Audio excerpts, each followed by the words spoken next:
Have you ever really stopped to think about the sounds you make every single day? I mean, it feels totally automatic, right? But underneath it all, there's this fascinating, hidden system at work. It's like a secret code that controls every single consonant you say.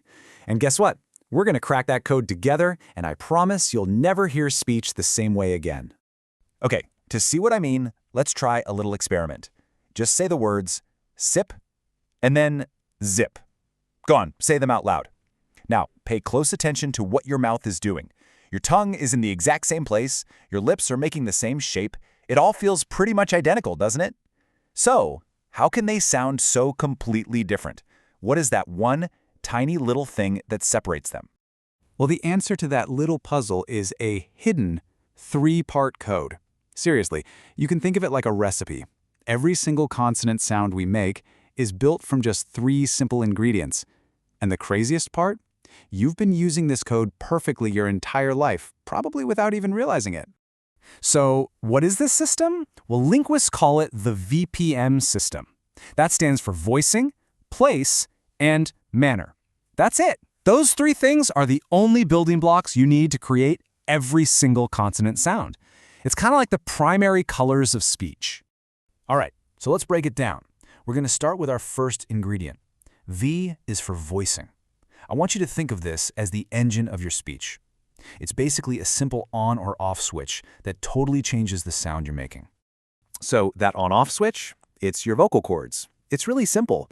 When a sound is voiceless, your vocal cords are just open and relaxed. They don't do anything. They don't vibrate. But when a sound is voiced, they come together and they vibrate, creating this buzzing sound. That's literally the only difference. It's either on or it's off, vibration or no vibration. Now you can actually feel this yourself. Seriously, try this with me right now. Just take your fingers and place them gently on your throat, kind of right over your Adam's apple. Okay, you ready? First, let's make a long snake sound. Sss. Feel that? You shouldn't feel much of anything, right? Okay, now keep your fingers right there and this time make a buzzing bee sound. Zzz. Whoa, you feel that? That vibration? That's voicing. That's the engine turning on. So let's circle back to our original puzzle, sip and zip. The only difference between that s sound and that z sound is the voicing engine being turned on. And it's the same for all these pairs. A voiceless p in pie becomes a voiced b in buy. A voiceless f in five becomes a voiced v in van. It's all just about flipping that one simple switch. Okay, so we've got the engine on or off. That's a voicing. Now let's move on to the second part of our code, P for place. And this is exactly what it sounds like. It's all about where in your mouth the sound is actually being made. Let's take a quick tour. First stop, the very front of your mouth, your lips. Any sound you make by bringing both of your lips together is called a bilabial sound. And the name makes sense, right? Bi means two, labial means lips. Two lips, it's as simple as that. Go ahead and say these sounds with me.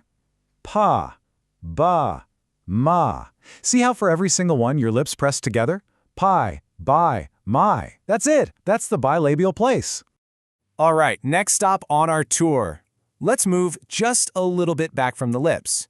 Take the tip of your tongue and run it along the roof of your mouth, right behind your top front teeth. You feel that little bumpy ridge there? That is your alveolar ridge. And trust me, this is a super busy spot for making sounds. And I wasn't kidding. Just look at how many common sounds are made right here. Go ahead, say tie, nine, or sip. You can feel the tip of your tongue just snap right up to that ridge every time. This is by far the most popular spot for consonants in English. Okay, let's go all the way to the back of the mouth now. If you run your tongue way back along the roof of your mouth, you'll feel where it gets soft. That's your soft palate, or what linguists call the velum. Sounds made back here are called velar sounds, and you make them by raising the back of your tongue up to touch that soft spot. So try these sounds out. K, g, and that ng sound you hear at the end of the word wrong. Try saying kite or guide. You can't really see it, but you can feel that movement happening deep in the back of your mouth. Yep, that's the velar place. Okay, quick recap. We have voicing, that's the engine. We have place, that's the location. So the third and final piece of the puzzle is M for manner. And this is all about how you control the air as it comes out. Do you stop it completely? Do Do you squeeze it through a tiny gap, or maybe you let it out through your nose? Let's take a look.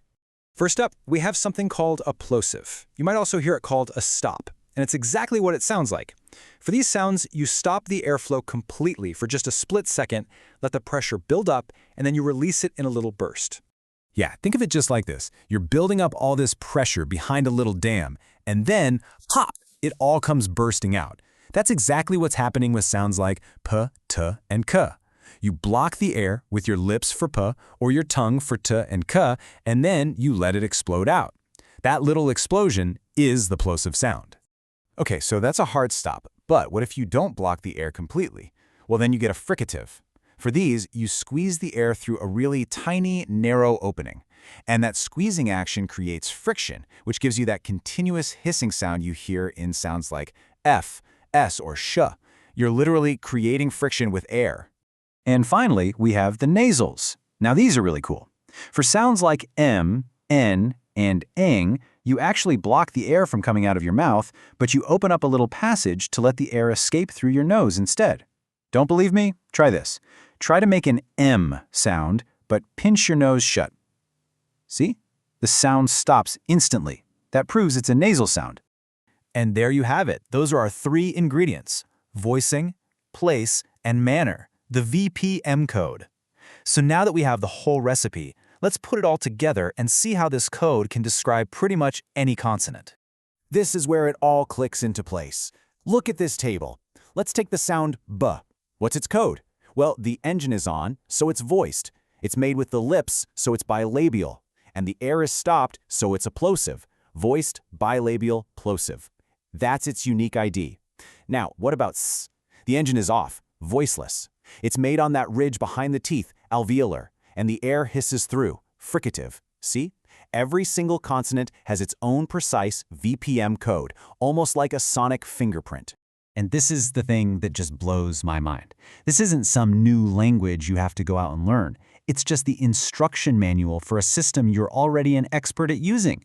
Every single time you talk, your brain is juggling all of this, voicing, place, and manner, for every single sound completely flawlessly. It's pretty incredible, isn't it? So there you go, the secret code of speech, totally cracked. My challenge to you is this. The next time you're listening to someone talk, or even listening to yourself, try to hear it. Can you hear the little pop of a plosive, the hiss of a fricative? Can you feel that voicing engine switching on and off in your own throat? Because the code isn't a secret anymore, and for you, it's a whole new way to listen to the world.